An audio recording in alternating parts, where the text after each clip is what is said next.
অনেকগুলো খবরই আসলে বাংলাদেশ প্রসঙ্গে, এবং সেখানে সর্বশেষ যেই খবরটি বলছিলাম যে নিরাপদ আশ্রয়ের উদ্দেশ্যে ইস্তফা দিয়ে বোন শেখ রেহানার সঙ্গে বাংলাদেশ ছেড়েছেন শেখ হাসিনা, সেই খবরটি বেশ গুরুত্ব দিয়েই ছাপা হয়েছে। এবং সেখানে এএফপির বরাত দিয়ে যেমন এনডিটিভি ছাপানো হয়েছিল যে শেখ হাসিনা প্রধানমন্ত্রী হিসেবে দায়িত্ব ছাড়া ঠিক আগ মুহূর্তে একটি বক্তব্য রেকর্ড করতে চেয়েছিলেন, কিন্তু সেই সময়টুকু তিনি পাননি, কেননা ততক্ষণে ইতোমধ্যেই গোটা রাজধানী ঢাকা লোকে লোকারণ্য হয়ে গিয়েছিল। ধেয়ে আসছিল আসলে চতুর্দিক থেকে তাদের ভাষায় গণভবন অভিমুখে।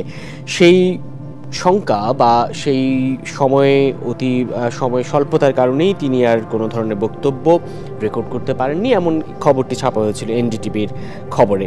এবং সামরিক হেলিকপ্টারে তিনি দেশ ছেড়েছেন, হেলিকপ্টারে করেই বাংলাদেশের সীমানা তিনি পাড়ি দিয়েছেন। এবং গণভবন ছাড়ার সময় আনন্দবাজারের খবর অনুযায়ী তাকে কপ্টারে করে নিয়ে যাওয়া হয়েছে নিরাপদ আশ্রয়ের উদ্দেশ্যে, এবং সেটি ঠিক কোথায় সেটি ভারতীয় গণমাধ্যমগুলো, বেশ কয়েকটি গণমাধ্যম বলছে ভারতেই সেটি, যদিও আনন্দবাজার বলছে বাংলাদেশ বায়ুসেনার কপ্টারটি উড়িয়ে নিয়ে গেছেন এয়ার কমান্ডার আব্বাস, তিনি 101 স্কোয়াড্রনের সদস্য, এবং দিল্লিতে যেতে পারেন হাসিনা, সেই প্রসঙ্গটি আনন্দবাজারই ছাপিয়েছে। সেখান থেকে যেতে পারেন লন্ডনে, অর্থাৎ সর্বশেষ গন্তব্য হতে পারে লন্ডন বাংলাদেশের সর্বশেষ প্রধানমন্ত্রী শেখ হাসিনার।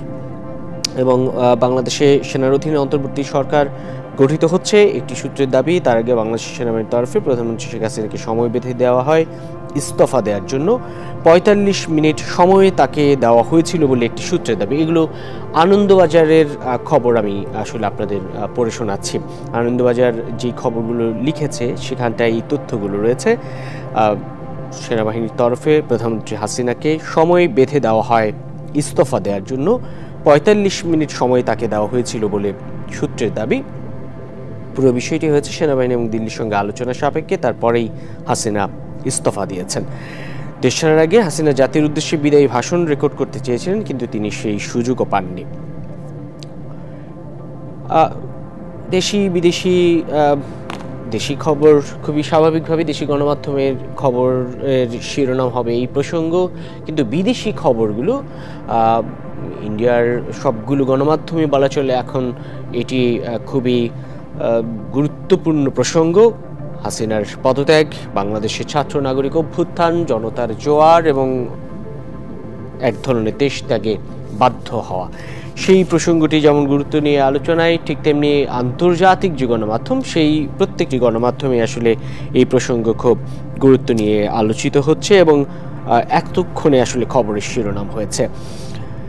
এই আজকের যেই প্রেক্ষাপট সেটি আসলে অনেকের কাছে খানিকটা বিব্রতকর, এই অর্থে যে বাংলাদেশের মতো একটি দেশে একজন প্রধানমন্ত্রীকে দেশ ছেড়ে পালাতে হচ্ছে, সেই প্রসঙ্গটি যেমন বিব্রতকর, অস্বস্তিকর, অপ্রত্যাশিত, কিন্তু এর ঘটনার যে পরিক্রমা সেই জায়গাটায় যেভাবে ঘটেছে, মাত্র ১ মাসের ব্যবধানে বলা চলে সেই প্রসঙ্গটি এসেছে। অর্থাৎ ১ জুলাই থেকে যে বৈষম্য বিরোধী ছাত্র আন্দোলনের যৌক্তিক কোটা সংস্কারের যেই দাবি, সেই দাবির পরিপ্রেক্ষিতে, যে দাবি আসলে ২০১৮ সালে পূরণ হয়েছিল, এক প্রকার পূরণ, যদিও শিক্ষার্থীদের তখনকার আন্দোলনের সঙ্গে একেবারে সম্পূর্ণ একমত হয়ে পূরণ হয়েছিল, ব্যাপারটা এরকমই নয়।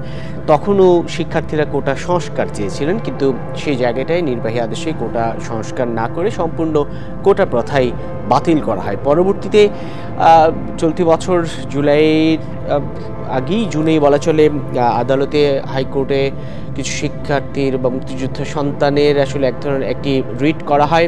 মুক্তিযোদ্ধার সন্তানের সেই রিটের পরিপ্রেক্ষিতে কোটা বাতিল করে আদেশ দেওয়া হয়। তারপর ফুঁসে উঠে ঢাকা বিশ্ববিদ্যালয় এবং শিক্ষার্থীরা, প্রথমে ঢাকা বিশ্ববিদ্যালয় এলাকায় যে আন্দোলনের সূচনা হয়েছিল, পরবর্তীতে ঢাকা বিশ্ববিদ্যালয় এলাকায় সেই আন্দোলন আর থাকেনি, কেননা ঘটনার পরিক্রমা, যেটি বারবার বলছি যে প্রতিটি দিন, প্রতিটি ঘন্টা, প্রতিটি মুহূর্তের যে গুরুত্ব, প্রতিটি মুহূর্তের যে আচরণ, প্রতিটি মুহূর্তের যেই অবস্থান, প্রতিটি মুহূর্তের যে গতিবিধি, সেসব পুরো আন্দোলনটাকে একটা অন্যরকম পর্যায়ে নিয়ে গিয়েছে এবং কোনো কিছুই শেষ পর্যন্ত কারো হাতে আসলে ওইভাবে নিয়ন্ত্রিত থাকেনি। কেননা এই অর্থে নিয়ন্ত্রিত থাকেনি যে প্রতিটি মুহূর্তের বা সময়ের যে মূল্য সেটি